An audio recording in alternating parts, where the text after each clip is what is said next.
Ngasi foꯡꯈꯤꯕ tongan-tonganba ꯄꯥꯎ-ꯇꯦꯁꯤꯡꯗꯒꯤ ꯃꯔꯨꯑꯣꯏꯕ ꯄꯥꯎꯁꯤꯡꯒꯤ update ꯄꯤꯖꯔꯤ꯫ ꯑꯍꯥꯟꯕꯗ ꯃꯔꯨꯑꯣꯏꯕ ꯄꯥꯎ ꯂꯩꯉꯥꯛꯀꯤ ꯃꯃꯤꯠ ꯈꯨꯝꯂꯒ ꯀꯨꯀꯤꯁꯤꯡꯅ ꯁꯥꯈꯤꯕ ꯆꯥꯟꯗꯦꯜ ꯁꯤꯁꯤꯄꯨꯔ ꯐꯥꯎꯅꯕ ꯊꯣꯡ ꯁꯪꯒꯥꯈ꯭ꯔꯦ꯫ ꯅꯥꯒꯥ ꯇꯔꯨꯛ ꯃꯤꯍꯥꯠ ꯃꯇꯩ ꯃꯅꯥꯎ ꯈꯛ ꯐꯥꯔꯒ ꯃꯤꯌꯥꯝꯒꯤ ꯏꯍꯧ ꯅꯥꯊꯩꯅꯕ ꯍꯣꯠꯅꯕ ꯌꯥꯔꯣꯏ ꯍꯥꯏꯅ ꯀꯣꯀꯣꯃꯤꯅ ꯐꯣꯡꯗꯣꯔꯛꯈ꯭ꯔꯦ꯫ ꯄꯣꯛꯁꯣ ꯑꯦꯛꯀꯤ ꯃꯈꯥꯗ ꯃꯤꯑꯣꯏ ꯑꯃ ꯆꯍꯤ 10 ꯊꯕꯛ ꯁꯨꯔꯒ ꯖꯦꯜꯗ ꯂꯩꯅꯕ ꯀꯣꯔꯠꯅ ꯋꯥꯌꯦꯜ ꯄꯤꯈ꯭ꯔꯦ꯫ ꯂꯨꯄꯥ ꯂꯥꯈ 18 ꯄꯨꯔꯒ ꯁꯨꯅ ꯁꯤꯡꯗ꯭ꯔꯦ ꯍꯥꯏꯗꯨꯅ ꯋꯥꯀꯠꯂꯛꯄ ꯀꯦꯁꯀꯤ ꯋꯥꯌꯦꯜꯗ ꯁꯦꯜ ꯄꯨꯕ ꯃꯤꯑꯣꯏ ꯀꯣꯔꯠꯅ ꯊꯥ 3ꯀꯤ ꯊꯥꯗꯣꯛꯄꯤꯈ꯭ꯔꯦ꯫ ꯃꯅꯤꯄꯨꯔꯒꯤ ꯑꯣꯏꯅ SIR ꯏꯅꯨꯃꯦꯔꯦꯁꯟꯗ ꯚꯣꯇꯔ ꯂꯥꯈ 1,57,000 ꯂꯧꯊꯣꯛꯈꯤꯕ ꯑꯗꯨꯒꯤ ꯃꯅꯨꯡꯗ ꯆꯥꯗ 64.02ꯗꯤ ꯇ꯭ꯔꯥꯏꯕꯦꯜ ꯀꯣꯟꯁꯇꯤꯇꯨꯑꯦꯟꯁꯤ 18ꯗꯒꯤ ꯑꯣꯏꯔꯤ꯫ ꯀꯥꯝꯖꯣꯡ ꯗꯤꯁꯇ꯭ꯔꯤꯛꯀꯤ ꯃꯄꯨꯝ ꯈꯨꯜ ꯍꯦꯜꯊ ꯁꯦꯟꯇꯔ ꯕꯤꯜꯗꯤꯡ ꯈꯛꯇ ꯉꯥꯏꯔꯦ꯫ ꯍꯦꯜꯊ ꯁꯦꯟꯇꯔꯒꯤ ꯁ꯭ꯇꯥꯐ ꯑꯃꯠꯇ ꯑꯃꯨꯛ ꯐꯥꯎꯕ ꯎꯗ꯭ꯔꯤ ꯍꯥꯏꯅ ꯍꯦꯗꯃꯦꯟꯅ ꯐꯣꯡꯗꯣꯔꯛꯈ꯭ꯔꯦ꯫ ꯅꯥꯒꯥꯂꯦꯟ ꯒꯕꯔꯅꯔꯒꯤ ꯈꯨꯠꯊꯥꯡꯗ ꯃꯦꯃꯣꯔꯦꯟꯗꯝ ꯄꯤꯁꯤꯟꯈ꯭ꯔꯦ꯫ BJP ꯂꯩꯉꯥꯛꯇ ꯈꯜꯂꯝꯕꯁꯤꯡ ꯑꯔꯦꯝꯕ ꯇꯥꯔꯦ ꯍꯥꯏꯅ ꯑꯣꯀꯦꯟꯗ꯭ꯔꯅ ꯐꯣꯡꯗꯣꯔꯛꯈ꯭ꯔꯦ꯫ ꯅꯥꯒꯥ ꯃꯤꯆꯝ 3 ꯍꯥꯠꯈꯤꯕꯒꯤ ꯑꯆꯨꯝꯕ ꯋꯥꯌꯦꯜ ꯐꯪꯍꯜꯂꯨ ꯍꯥꯏꯗꯨꯅ ꯈꯨꯔꯥꯏ ꯂꯝꯂꯣꯡ ꯀꯩꯊꯦꯜꯗ ꯋꯥꯀꯠ ꯃꯤꯐꯝ ꯆꯠꯊꯈ꯭ꯔꯦ꯫ ꯍꯧꯖꯤꯛ ꯄꯥꯎ ꯁꯟꯗꯣꯛꯅ ꯄꯤꯖꯔꯤ꯫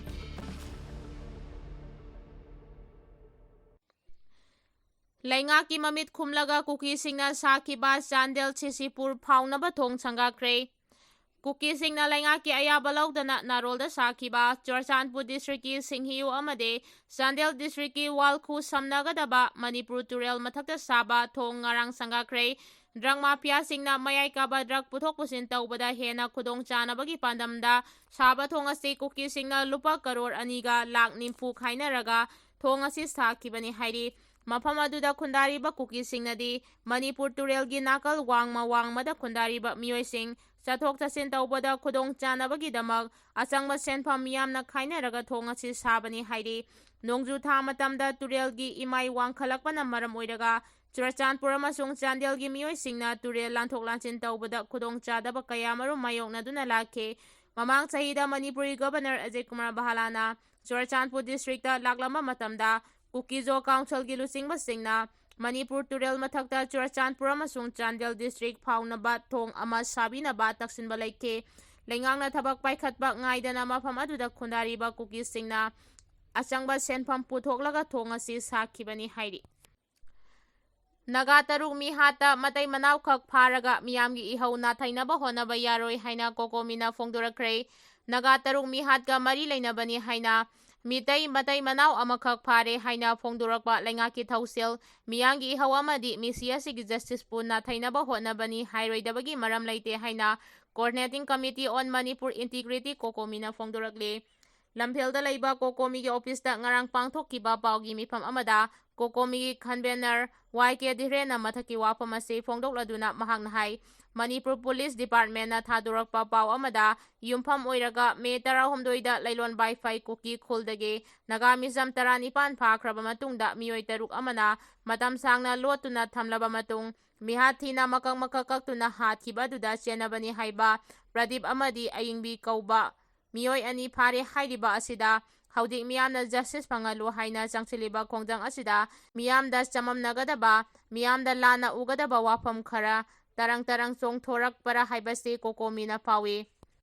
ꯃꯔꯝꯗꯤ ꯃꯤꯍꯥꯠ ꯑꯗꯨꯒꯤ ꯃꯇꯥꯡꯗ ꯀꯨꯀꯤꯖꯣ ꯀꯥꯎꯟꯁꯤꯜꯅ ꯖꯨꯟ 15ꯗ ꯄꯥꯡꯊꯣꯛꯈꯤꯕ ꯄ꯭ꯔꯦꯁ ꯃꯤꯠ ꯑꯃꯗ ꯅꯥꯒꯥ ꯇꯔꯨꯛ ꯑꯗꯨ ꯃꯈꯣꯏꯒꯤ ꯏꯃꯣꯁꯟꯒꯤ ꯋꯥꯡꯃꯗ ꯂꯩꯈꯤꯕꯗꯒꯤ ꯍꯥꯠꯄꯅꯤ, ꯃꯗꯨꯒꯤꯗꯃꯛꯇ ꯉꯥꯛꯄꯤꯌꯨ ꯍꯥꯏꯅ ꯐꯣꯡꯗꯣꯛꯄ ꯂꯩꯈ꯭ꯔꯦ꯫ ꯃꯗꯨꯒꯤ ꯃꯇꯨꯡ ꯇꯥꯔꯛꯄꯗ ꯍꯥꯏꯔꯤꯕ ꯃꯤꯍꯥꯠ ꯑꯗꯨꯗ ꯆꯦꯟꯅꯕ ꯃꯤꯑꯣꯏꯁꯤꯡ ꯑꯗꯨ ꯑꯥꯏꯟꯒꯤ ꯑꯣꯏꯅ ꯂꯧꯈꯠꯐꯝ ꯊꯣꯛꯄ ꯑꯦꯛꯁꯟ ꯂꯧꯈꯠꯂꯨ ꯍꯥꯏꯅ ꯃꯤꯌꯥꯝꯅ ꯉꯁꯤ ꯐꯥꯎꯕ ꯈꯣꯡꯖꯪ ꯆꯪꯁꯤꯟꯗꯨꯅ ꯂꯥꯛꯂꯤ꯫ ꯂꯤꯌꯥꯡꯃꯩ ꯅꯥꯒꯥꯁꯤꯡꯒꯤ ꯃꯔꯛꯇꯒꯤ ꯀꯨꯀꯤꯁꯤꯡꯅ ꯍꯣꯁꯇꯦꯖ ꯑꯣꯏꯅ ꯐꯥꯖꯤꯜꯂꯨꯕꯗ ꯌꯥꯎꯔꯨꯕ ꯅꯥꯒꯥ 19 ꯑꯗꯨꯒꯤ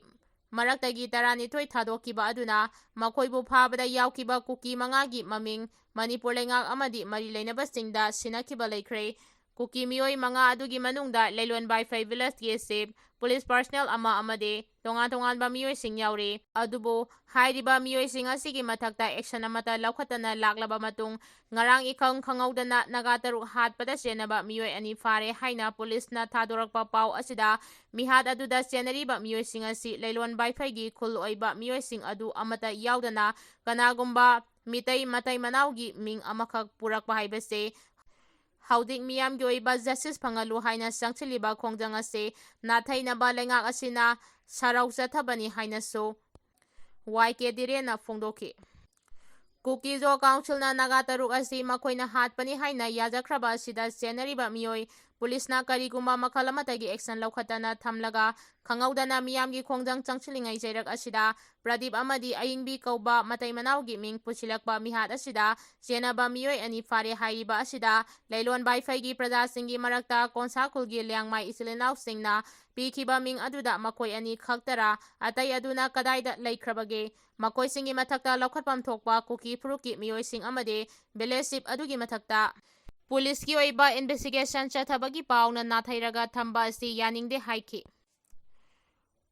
पोक्सो एक की मखादा मियोय अमा सही कुन थबक सुरगा जेलदा लैनबा कोर्ना वायल पीख्रे protection of children from sexual offence act 2012 POCSO की मखादा कन्विक्स तारबा मसागी सही होंपु तरा हुमदोय सुरबा लिलोंग संगम संग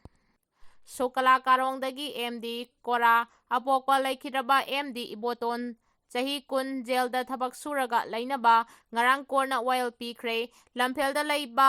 fast track special court number 2 दा चथबा सेंट्रल हियरिंग अमदा वायल असी कोर्ना पीखिबने कोर्ट की ऑर्डर अदुदा एमडी कोराबो सही कुन जेलदा लैनबा अमदे फाइन ओइना लुपा लिसिंग कुन थीनबा खंगनखे सेनफम अदुगी मनुंगदा लुपा लिसिंग तरा विक्टिम ओइ हौरबी नुपी अदुगी rehabilitation amasung medical gi damak pigadabane hairiba fine gi senfam adu ngasidagi paraga tha ahum gi manungda pigadabane karigumba piba ngamdaba tarabadi chahi kun gi phadoki mathakta tha taruk amaga sangthana thabak suraga jailda lainaba khanghale MD Kora asi maralgi matung ina kumda English singani tara humdoi gi February tara tareta pharaba matung Sahi adumaki August tarukta belda thadoke madugi matung kumja English singani kunmanga gi June anidage sahi adumaki October kun taruk phauba custody da lerakhe maramaduna MD Korana sahi kun jailda laigadoriba asida mahakna tha taraga numit tarani thoi custody da leirakhibagi matam adudi khaidokani haina court na piba wailda pale panbaya badi MD Korana matam aduda machagi sahi Tara taruk suribi nupi masa amada natabali chatchatlubagi maralda Lilong Police Station na case ama laukhalaba matung while chatharakibani hairi. Nagaland Governor gi Kuthangda Memorandum Pisinkhre Konsakul gi Nagamisam taruk hat kiba adugi justice panghanaba amadi Kangluk gi Erang gi saitheng mayongnariba community sing asoyengam thokhandanaba ngak senaba Naga Student Federation na ngarang Nagaland gi Governor gi Kuthangda India gi President Memorandum Pisinkhre Memorandum aduda yauriba warol singdi maru oina Erang mayongnariba Manipur da lairiba Naga misam sing ngak senbiyo Naga sing tangdu laitaba purangnaba honabiyo amasong Naga misam taruk hathiba dugi justice panghanbinaba honabiyo thaudo asigi matangda akangnaba matanggi manungda Mapung phaba investigation chathaduna thaudo aduda senariba singi mathakta logi oiba action sing lokhatpiyo haibagi warol singsu yauri Manipur gi oina SIR enumeration da voter lakh amaga lising yangkhai mapan lauthokiba adugi manungda chada hopu mariga sumna anidi tribal constituency tara mapandagi oiri Manipur gi oina handak pangthokiba SIR gi enumeration aduda voter lakh amaga lising yangkhai mapan lauthokiba adugi manungda chada hompu mariga sumna anidi scheduled tribe constituency tara mapandagi oiri aduga lemhauriba scheduled caste ki kendra ama oiriba sengma yauna tapaki constituency nimphuma thoidana chada kunthra tare sumna nipan oiri hairi Manipur gi oina me kunthra dagi June kunipan phauba SIR gi enumeration chatharaba matung July mangada draft electoral roll phongkhe hairiba drive electoral roll aduda mamangi matamda constituency double chatpa haibadi voter amana tongan ba constituency anida yausinba permanent oina mayumakai hongkiba amasong laikidaba sing yauna tongan ba maram kayagi hanadagi mamangdagi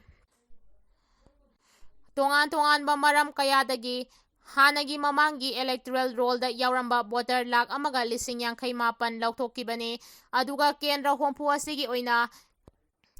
eligible oiba voter gi masingna lakh kunga lising mariputara humdoi oikibane Manipurgi oina voter lakh kunga lising marifutara humdoi asigi manungda tribal voter singi oina di sada kontra taret ka sumna nipan lomni adubu apunbagi oina voter lakh amaga lising yangkai mapan lauthokiba asigi manungda tribal voter singi oina sada hompu mariga sumna ani haibadi voter lakh amaga lising ani lauthokpa asida yaukre apunba voter gi sada hompu nitoiga sumna ani oiriba lemhauriba kendra nimfu mathoi asigi oina voter list gi lauthokraba voter lakh amaga lising yangkai mapan asigi manungda sada kuntraga manga sumna nipan gi sangda sumna gi voter lising yangkai taruka chanipan ga yangkai oiri hairi Manipur asi haukiba sahi Englishing ani kulhumdoi May ahumdagi Mitai amasung Kukizo community anigi marakta Kangluki Erang tholakpadagi mioi chani yangkai hena sikhre mioi lising hompu hena lanjena duna leiri Kangluki Erang adu hena pakthok chauthuraktuna ngasidi Kuki amasung Naga anigi marakta hana sunabagi thodok kaya thokle voter lakh amaga lising yangkai mapan electoral roll dagi lauthokhiba adugi matangda scheduled tribe constituency gi oinasu khenaba kaya leiri Kuki zo sengna mapung oina khundariba aduga Kangluki Erang asigi epicenter oiriba Churachandpur district tana bot lauthokibagi sang asi khwaidagi wangli hairi voter lauthokibagi sang asi khwaidagi wangli hairi Kamjong district ki Mapum Khul Health Center building khakta ngaire health center gi staff amatta amuk phawba udri haina headman na phongdorakre Kamjong district headquarter dagi kilometer kuntra taret rom chetlaga Siroi Chingsangi Nongpok thangba maikeida tangkhul purumna khundariba Mapum Khul awat apana pik thalhaure khul asida sahi taragi mamangdagi primary health sub center hanglabaso staff amata uge phangdre haina khul asigi headman Yurengam na phongdorakre thawong asi handak People's United Youth Alliance Puyana Sinduna Foothill Naga Coordination Committee FNCC ga loinana numit nini chupna ukrulgi manung hanjinba khulchingi awat apa yingchinbagi khongchata thengnarakibane yumthong chani rom laiduna mioi lising ani rom na khundariba khul ase health center asigi matangda headman na makhata na hai khul asi awat apata na pikthale school analayeng lambi thong thangna chanaba isingna singba hiram khudingmakta sotharaba khul haibadu oire lambi thonggi phibam yamna phattabana maram oiraga anaba yaurabasu gari phawba phangdabagi phibamda leire masigi mathakta sakhotkraba matam asida mobile network su ningthina phangdre kolasida hingbada changdaba yadraba khudingmak phanghanaba honabada ukrulda tangduna leire primary health sub center ase sahi taragi mamangdagi leirakhibane loinana anoba building asisto Englishing ani kun mari dagi saba hokibani haudik fawba building construction mapung phana loisindre health center asigi staff ama fawba khul asida laktraba maramna staff masting fawba khangdana leire haiki Nagami sam taruk hatkibagi asumba wild phanghalu haiduna khurai lamrong kaithelda wakan mifam chathakre Kuki Kulai Paiba Singna Tamtina Hatopi Kraba, Liangmai Naga Taruki Asibhag Sang Panghan Kiba, Tabum Ama Parakpaga Iroinana, Liangmai Naga Taruki Asumba Wild Fangalu Haiba Dabida, Ngarang Kurai Lamlong Kaitelda Ima Ibel Kayana Wakat Mipam Chatakre, Kurai Club Amadi Maya Paibi Singa Kusam Naduna, Lamlong Kaitelda Pangtho Kiba Wakat Mipam Aduda Sarugya Kibi, Kurai Coordinating Body Gi Members, Jingkon Samna Hai Kibada. Kuki Kulai Paibe Singna Liangmai Naga Tarukki Misam Taruk Phajinduna Thamlakraba matung Tamthina Hatoktuna Asiba Haksang Oina Phangkiba do Lamdamasigi Miyamgi Thamoida Aduki Matik Nungaitaba Phawi Maramaduna Liangmai Naga Taruk Tamthina Hatpada Chenaba Maru Oina Leilon Baifai Khulgi Sip Yauna Thaudo Asida Hakthengnana Senari Basing Atubo Manipur Lengangna Atuba Matamda Phaduna Miyam Khangna Ahakpa Serak Pigadabani Hainasu Mahangna Phongdoki BJP lengakta thamlamba sing aremba tare haina okenro na phungdorakre BJP gi wai khemchana lusing ba anoba lengak asina Manipur da ahongba khara purakani haina khalamba sing aremba tare Minister Tarani Thoi leifam thokpa lengak asida Minister mangana leiba ngakna ba honaduna leire haina hanagi Minister Moirang Them okenro na phongdorakre wapamasi BJP amadi atoba party da yauramba Hairok Assembly constituency gi manung chanba Bengi Khungangi imung nimpuga taret ki mioi sing Indian National Congress da yaurakpagi taram na okpagi thauramda phongdokhibane Hairok Block Congress Committee na sinduna Bengi Public Community da pangthokiba thauram aduda okenro na makha taradun hai Highwaysingda ngasi fauba misam miyam fauduna chatpagi khudongchaba leitre. Chahi asigi March tha faubada IDP singbu mayumda hanjilhangani hairamba adu Naga amadi Kuki gi oiba irangna maram oiraga khunja kaya nauna amuk lanjena hale. Masina maram oiduna lengaki lalong asi singnaba fauhale. Miyamna lengak asida thamliba thajaba adugi mayokta ona tainaba thabak ngakta chathaduna leire. Lengak asida miyamna khalamba amadi tauramba asa pumba aremba tare haiki.